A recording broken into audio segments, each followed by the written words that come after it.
ครับตัดภาพออกมากับอยู่กับทุกคำคือเก่าคือเดิมเนาะเป็นยังไงพี่น้องบรรยากาศ ม่วนบอกพี่น้องเนาะคือไอเกมวันนี้เรากับติดในใจเราเนาะเพราะว่าเราหัวทองที่ซื้อให้เมียนั่นมันก็เป็นของกี้เนาะเป็นของใส่สวยงามเครื่องประดับเด็กๆที่น้อยซื้อแต่เจอผู้ใหญ่ถามแบบจริงๆจังๆเราก็บ่กล้าตอบพี่น้องเลยเนาะมีแต่ว่ายังสีข้างท้องไว้แล้วก็ยังกระดองน้ำบ่อเครื่องนึงป้าหลายพี่น้องเนาะแต่ว่าตามที่ตามคล้องน่ะตัวกระดองค้ำบาทนึงน่ะบ่มีก็ได้ผัดผ่อนไปนี่จังมาให้แต่ว่าซองสลึงน่ะตัวที่ตามห้างตามหมายน่ะต้องเอามาสวมเลยเพื่อเป็นสิริมงคลแก่ครอบครัวเนาะแต่ไอเกมนี้เรากันยังบ่มีนะว่าตัวซิดก็เลยยังช้อนจนทุกวินาทีอะไรได้เนาะตัวซิดก็ว่านั่นแหละในคอเมียนี่คืออย่างอันเจ้าตัวอันเจ้าซื้อมานั่นก็บอกผู้ใหญ่ไป โอ้คักพี่น้องเนาะไอเกมนี่เนาะเอ้ากับประมาณนี้ขอกระบุญกับคุณ FC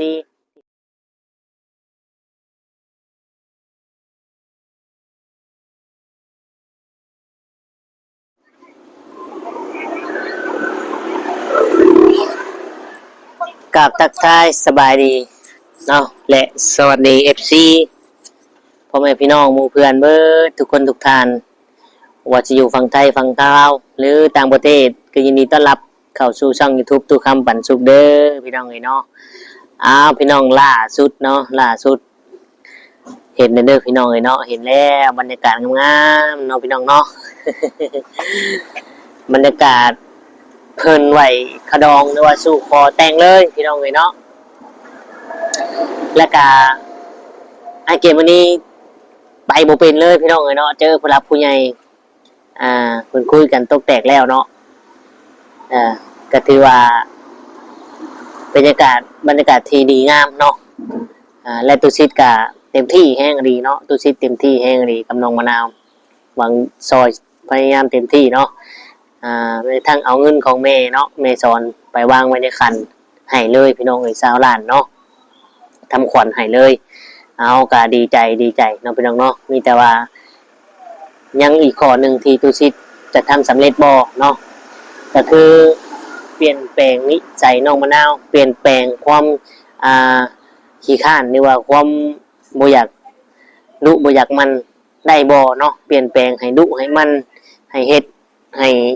จบงามให้ได้เนาะตุชิตต้องพยายามตัวนี้พี่น้องเนาะอยู่ที่ว่าจะให้ได้หรือบ่แต่ก็ติดตามพี่น้องเนาะติดตามต่อไปเอาพี่น้องเดี๋ยวทุกท่านจะพาไปเบิ่งไปชมบรรยากาศคอขดองทางน้องมะนาวเนาะพี่น้องเนาะก่อนไปก็ขอขอบคุณFC ที่เขาเบิ่งมาชมกดไลค์กดแชร์ให้เด้อพี่น้องเนาะเป็นจังได๋บรรยากาศมื้อนี้ไปเบิ่งไปชมนํกันเลยพี่น้อง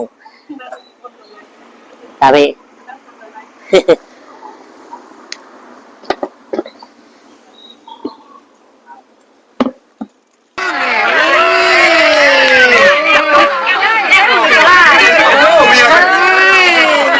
แม่งในคอเดี๋ยวมากๆเลยบอกเพิ่นไอ้เมียว่าเนี่ยนี่เจ้าลูกได้ตรงนี้ได้แล้วเจ้าก็ว่าทุกวันถามที่จะข้อว่าได้แต่ก็ได้แล้วเมียก็เอาเล่ากันอยู่นี้บอกดูนั่งเนี่ยขนาดนั้นจะบอกเอาเข้าใจหรือเปล่าบัดนี้บอกเพิ่นมีในคอเมียนี่ตอนนี้ก็ส่งชื่อที่แม่อยู่นี่เอาเลยดิตาพังตาพังทำมาให้แค่เพื่อนเนอะอยู่ดีตาบ้านตาไม้ให้กำลังแล้วให้ชาลูกทางนี่ชาแล้วกันตัวเนี่ยหนึ่งเนี่ยตับหนึ่งเอาอะไรก็เอาหลักเอาเงินเราตับหนึ่งเนาะไปพี่น้องเพื่อว่าหมายเห็นเป็นการเสียเวลาเราก็จะเอาเงินใส่ไว้ในบ่อรถเอารถจักรไปมันสะดวกกว่าพี่น้องมันสะดวกสบายเรียงเงินก็ได้ก่อน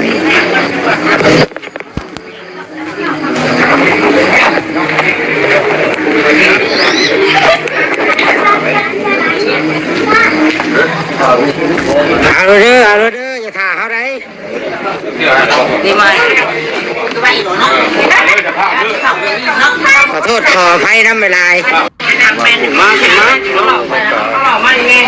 เด้อหลังเด้อ นั่นไม่ต้องกัน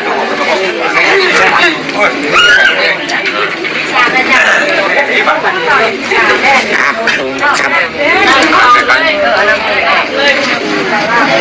มันก็ครับบริแกะบริต้องพาไปเลยพาไปสำนักนั่นแหละมันจะงามเห็นไปชั้นแล้วไปครับบอยไอ้ชักไปยังจะว่าอยู่นี่กันชาวลาดเอาลาดโอเคจะได้ใส่รถแล้วใส่รถไม่ได้ใส่ใส่รถเขาก็ออกก็ได้นะป่าเขานี่ขนมเราเนี่ย เนี่ยเห็นยังว่าดิว่าแบบอันว่าเล่นว่านะ ขนมไม่ขนมไม่รู้ตัวนี้นะเขาชี้ยืนได้คนกันมาเพราะอันทั้งบดมันยิงกันได้แต่มันอยู่ตรงนี้แล้วฮะ มันโหดนะไอ้ พ่อพูดน้ำมันน้ำเมย์มะนาวพูดให้เงิน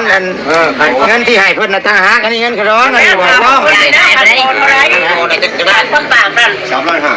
นี่ก็ถามผู้ใหญ่ที่แล้วถามเพราะว่านี่มันตั้งหากอันนี้ ขึ้นขลองน้องว่าจะต้องนี่นี่เป็นสิ่ง นั่นแหละอย่าว่า นี่กระร้องไอ้พูดน้ำเมย์มะนาวพูดเงินที่ว่าจะเตรียมนั่น ราคาเนี่ยไม่ก็ราคาคนเนาะเนาะ เฮ้ยมันจะไปฮอดใช่ วันนี้หมกพันวง เล่นงานมาใช่ดี ยิ่งงามอยู่ได้เหรอจะเป็นยังไง อันเงินเขาเดินเงินยังพอเงินขายคำปากบ่3 ล้าน5เนาะในนี่ก็มีแต่บรรดาผู้รักผู้ใหญ่เด้อพี่น้องอันนี้ก็พ่อบ้านนี่ก็พ่อบ้านในบ้านเบิดได้นี่นะเบิดได้นะแม่นเบิดได้ผู้รักผู้ใหญ่เบิดได้นี่ตาโคดวงตาเพิ่นน่ะนี่ยันอยู่ทางต่างประเทศทางโทรหักนี่ฮักเพิ่นอยากฮู้มีแต่ญาติพี่น้องเบิดได้แต่นี่ก็ได้ทางใช้กันบัตรทางกันเจ้าบ่าวเพิ่นได้บ่ได้ขึ้นมาบ่ หมมา อันต้องมานั่งให้เจ้าโคดวงตาเพิ่นเบิ่งไงได้เลยเนาะทางผัวก็ได้ผู้ใดผัว นั่นจะยักษ์เนาะ เนาะ แต่เขายังพันในบาทนั่นจะค้ำเลยนี่บาท น่าบัดเจ้าโคดนี่ก็เจ้าโคดด้วยกันได้นี่ก็ มันตีใช่ไหม เจ้าโคดด้วยกันได้นี่ก็ มานั่งคนให้คนด้วยเรา ประมาณ ให้ลูกชายเราดิร้านผมคือยังจะไง น้องชายช่างผม ไปเป็นลามคอนะเป็นลามคอนะ ถ้ามึงไม่น่าโคหัวมากผมก็ ลามกันมันค้ำไม่ใช่เท่านั้น ลานลานแล้วสิโตเป็นอยู่บ่ล่ะหลานแล้วนะ น้องชายเนี่ยน้องเรา น้องชาย เราดิร้าน ก็ได้ พวกนั้นเลยมามันเหมือนเลยเรามาเนี่ยแม่ให้เรามาเป็น มาเลยเจ้าบ่าวเจ้าสาวบ่บ่ได้มาน้ำกันบ่ไม่เพิ่นเห็นหน้าค่าตาแน่เลยบ่เป็นไผมาแต่ไสบ้านเมืองอยู่ไสเด้อ แล้ว เนาะ แต่ว่าเราเขาไม่อยากมันแค่ เด้อเขาขออนุญาตอันบ้านนึง ลูกชายเราโอ้แล้วขับไปแล้วไม่ มุนมาปุ๊บเลยมุนน้อย ชายเราขับพวกขันทำไม่ทำงานนะ ทำไมนั่นการเรื่องว่าไม่การ ไปนั่งเที่ยงกัน เอานั่นการเอาบ้านแม่นี่ก็ได้บ้านใหญ่จับกันได้ได้นะ โอ้ยเรื่องแล้วก็ไปหลอกคนข้างนั้นก็ไปที่หลอก เอาผู้ใหญ่แล้วมันบาท อันนั้นยังวันโชดได้นะท่านเมียบอกว่า แค่เรามาเลย ได้แล้ว ไหนแล้วก็ นั่งข้างๆหันเลยผู้บ่าวกันเลยจะบ่าวกันเลย ไม่ได้มีเอามีเลยหรอ คือแล้วบัตรเนี่ยคือแล้วบัตรคือแล้วบัตรเนี่ย คือได้ คือแล้วบัตรเนาะ ฮักกาแต่หมู ได้ดูครับเฮ้ยไปใช่หรอนะไปใช่หรอหลายคนอยู่ ลงไว้นะ อันนี้จะมีพ่อ ลงมาคนไหน ไอ้คุณใหญ่คุณพ่อว่าลูก มาจะได้ มากับเดี๋ยวพวกมันนะเล่น ขอได้เหรอ ล้มตัวนี้ ให้ทางผู้ใหญ่เพิ่นเว้าบ่เปิดอยู่ได้เปิดเรื่องบ่ได้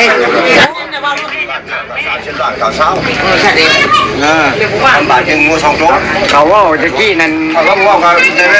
แล้วว่ากันว่าในก็กันได้กับแกกับดวงนะว่ากันในบ่จับให้ดอกนี่จะผู้เมียก็รู้ว่าเราจะได้กินได้บ่ไม่ใช่ได้มาแน่บ่นาวบ่เว้านะเศร้าบ่เว้ากับผัวนั่นมาเว้าตุกแตกกันแล้วบ่ไม่เลือกลายของมันโอ้ดูบ่ได้จัดเลยมันซุมเจ้าเว้าเข้าใจกันเพิ่นก็บ่ได้ยากไงผู้รักผู้ใหญ่น่ะเอาไปบอกกันได้แล้วพวกนี้รู้ว่ากับผัวจะได้ว่าจะได้บอกนะ50ล้าน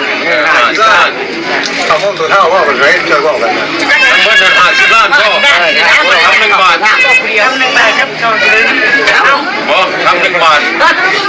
มวยตัวบ่2ตัวเขาพ่อมันเบาเองนะเขาพ่อ เขาพ่อชองชลิงบ่คำหนึ่งที่ได้ถูกว่ากันนั่นเจ้าว่ากับรู้เจ้าบ่าวรู้เฉยบอกกันกับสาว50 ล้านบาท2 สลึงบาท2 สลึงบอกกัน2 สลึงน้ำตาพ่อ2 สลึงนะคนนั้น2 สลึงน้ำตาพ่อคนนั้น2 สลึงตามเงินตามนี่เราก็มาจะมาหน้านั่นดิเงินบาทนี้ได้กระดองนะตามกระดองเงินบาทนึงแล้วก็มาตามเนาะเงินหัวทองโตถ้าจะว่ากันเนี่ยว่าเนี่ยเขาว่าแล้วเนี่ยครับจะว่ากันแม่กับชาเลยแล้วแล้วบ่เอาปูนปูนเกิดต้นว่าทำก้อนนี่บ่ย่อขอนะย่อมีตู้นั่นเนาะเนี่ยเขาว่ากันเขาว่าเนี่ยว่ากันนี่เนาะขอเต่าเต่าขนมขนุนแล้วขอหักขอแพงทั้งนี้โอ้ให้ไผแล้วก็ชื่อขอให้น้องชื่อว่าที่ไหนเกตมานี่มาขอนั่งเป็นเต้าบ่ขอนั่งนั่งมะนาวสิไปเพิ่นเด้มะนาวสิไปเพิ่นเบิ่งก่อนซั่นเบิ่งก่อนไปบ่ให้ลงเนาะเป็นกวดเบิ่งเงินใส่คำปากเด้อนี่เด้อพี่น้องเด้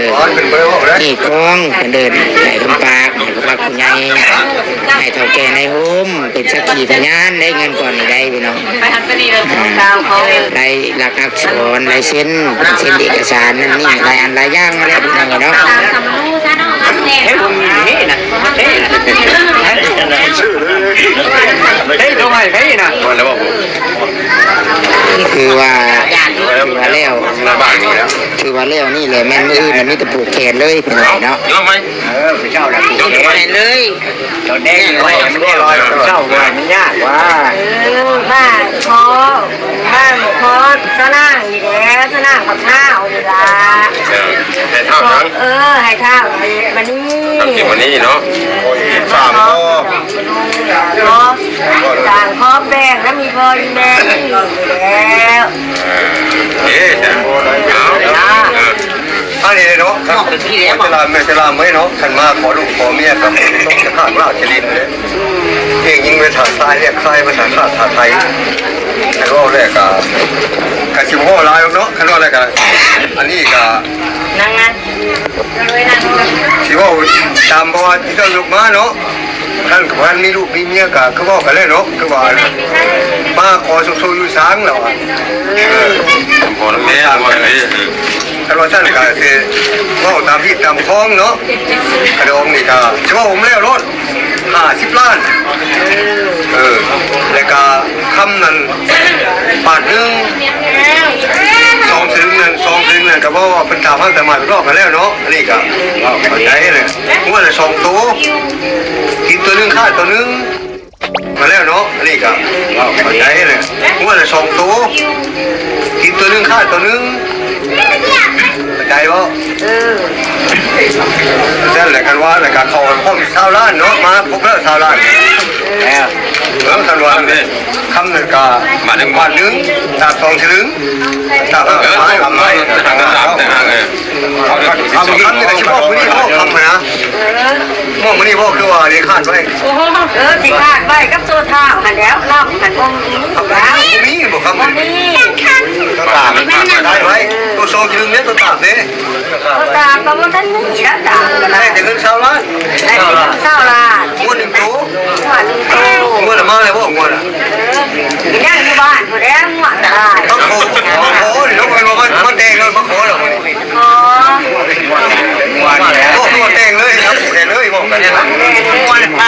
มาได้หมด เลยได้ นี่เราหัวผมเลยบอกเลยโอ้ทำเพื่อนตัวทำคนนี้กู ถามตัวเท้า ถามเราผมจะทำนั้นไม่ได้เนาะทำไปซื้อต้นตาบเนี่ยต้นตาบนะครับไม่ได้ไม่ได้งูหักได้มาแล้วกันว่าเจ้าว่าตกลงหักแพงกันเนาะว่าให้โคให้ลุงให้เพื่อให้น้องเจ้าโคตรลุงดาววันแต่แสงงูมันเลยก็ถ้าเจ้าหักไปแล้วก็สิเอาตามเจ้าว่าไปแล้ว แต่ตอนนี้ได้ตัด ตามทั้งสองฝ่ายเนาะ ทำเป็นคนตาเป็นคน ทำไว้ทำเงินตาคนเลยทำเหมือนได้แล้วเนี่ยได้ แม่ถูกตัดตัวนี้ด้วยเลย เล็กงัวก็ได้ถึงงัวจะงัวไปโลกกันแล้วเนาะ ทั้งสองฝ่ายที่เว้าเข้าใจกันแล้วว่าจังซั่นนี่แต่บอกอยากบอกให้ผู้รักผู้ใหญ่นี่ครับฮู้นำคือเรื่องการงาน แม่น ได้ถึงเงินตัวนี้ชาวไร่มามอบเลยเงินชาวไร่ชาวไร่กระโดงกันยัง30 ล้านถึงข้างเนาะ50 ล้านเนี่ยจะว่าเรื่องอะไรวะทำส่งถึงพวกตาผ้าเลยก็บ่ได้มีเหมือนนี้เป็นบ้านเป็นเขาพ่อมตัวเท่าก็บ่ได้มีมีแต่งัวมาให้งัวแต่ต้องยาวแกเขาลุงใช้โทษลุงตากันนี่เขาเขาตามกันเจ้าเลยนี่อันว่า10 คนเนี่ยไปแล้ว บอกเขาเรียกว่าที่คุณบอกเขาเรียกเลยเนาะ แต่ก่อนคือว่าทำเนาะคือว่า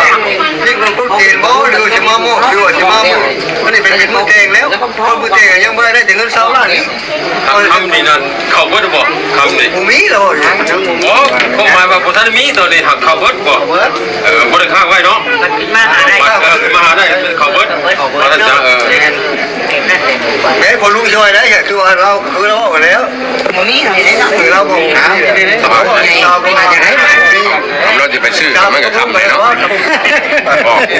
ๆมาช่างเนาะ เอาอย่าไปซื้อให้ทองยามนี่แต่ช้าด้วยนะ คือว่าได้แต่ว่าอะไรกันช้าเนี่ย ทำมาแล้วใช่ลูกครับ เขาเรียกเลย ว่ากันแล้วเด็กผมเนี่ยเขาว่ากันแล้วนะร่วมกันแล้วจังหวะพุทธกาล เขาเรียกเลย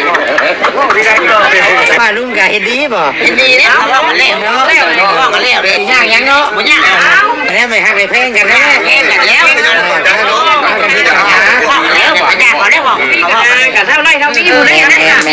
มาหาได้คนเดียว เพราะว่ามีจำนวนช้าเพราะเท่าไร ผมไม่บอกได้ ต้องพันหมายกันไว้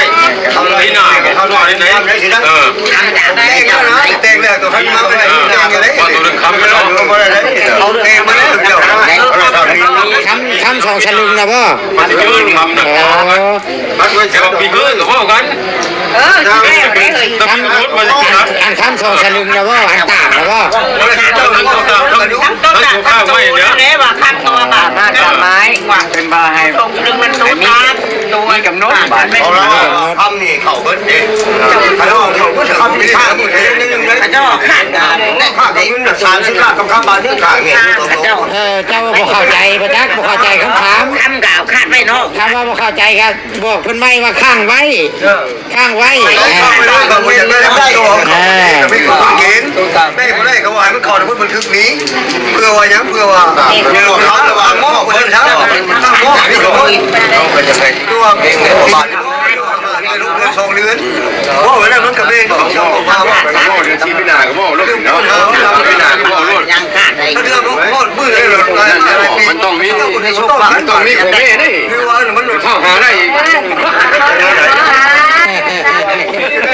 คันว่าข้างไว้นี่อย่าว่านั่นนึงเนาะ ข้างไว้อยู่ในลูกเก๋ง พี่นา อยู่แล้วไม่ต้อง พี่นา เจ้าพ่อท่านก็ พี่นาเดือน แม่ยุ่งกับคือ ได้ คันข้างไว้นี่ก็ต้องมีกำหนดอีกบ่ มีเงินมีเงินรถ ข้างไว้ต้องมีอีกบ่ลุง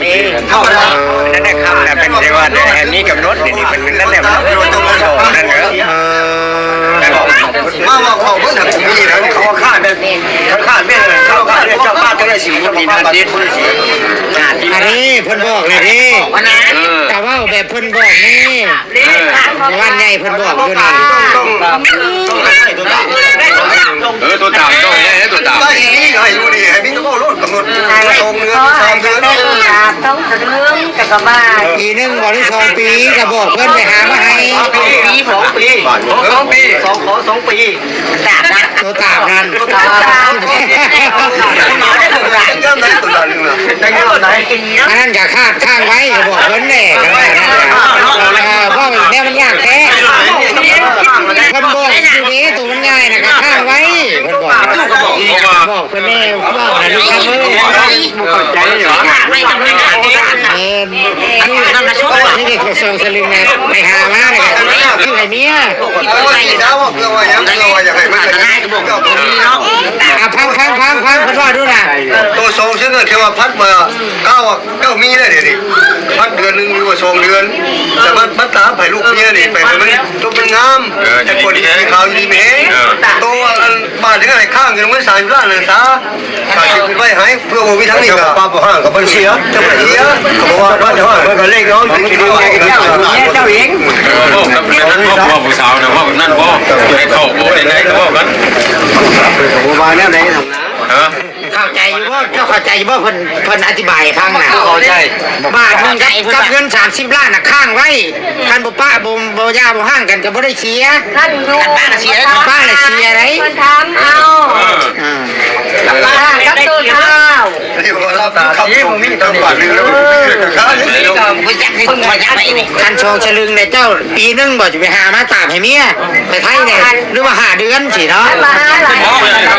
ซื้อแต่ว่าไม่น่าเนาะให้รู้ไม่ต้องไม่น่า ไปหาเดือนสาเอาไปหาเงินนอกคำกับเพลงเลย พันมือนี่แสดงว่าจะพอพันได้4 มื้อ5 มื้อ9 มื้อ อันนี้เห็นยังฆ่ากันไปก็เป็นนอกอย่างนึง นะเขาปีแล้วปีมันก็ลงครับอันนี้ผมไม่รู้ได้ว่าชอบเรื่องเขาว่าเอาเครื่องบาทเนี่ยพอสะดึงเป็นอะไรกันสิ2สะดึงเนาะตามเพิ่นนี่พอสะดึง1พันได้บ่นี่ได้บ่ได้มาจะสิได้กำหนดได้เอากำหนดให้5 เดือนพอสะดึงเงินสิข้องเลยบ่เพิ่นห้องแกน5 เดือนเนาะ5 เดือนพอสะดึงเงินก้อนเข้าพันเลยกว่าเอ้าคนมาหาเดือนเนาะเดือนไปไหนเดือนไปคือว่ามีชายที่ชื่อมากทำแล้วก็แล้วบอกว่าอีก มึงกับมีหรือว่า จะเรียกว่ามีอยู่ดิตัวชื่อมาดิ ชื่อมาไหน ให้เจ้าเอาเข้าคนฉลึงนึงก็ได้ โอเค เดี๋ยวยังเข้าฉลึงนึงได้ ตัวเจ้าชื่อมาดิกับคำมาดิกับข้องมาแล้วกับบอกเพิ่นมีแล้วเช่นที่เจ้าชื่อมาดิมาอยู่ในปากเจ้ากับเมียเจ้าร่มเข้าใจกันนะบ่แม่นบ่ซันก็บอกเพิ่นอยากฮู้จะชื่อว่ามีเลยกับมือกับข้องเนี่ย ก็ให้เมียเด็กครับ นี่อยู่ก็บอกเพิ่นน่ะว่าเด้ นี่เจ้า นี่ โอ้ย นี่เนี่ย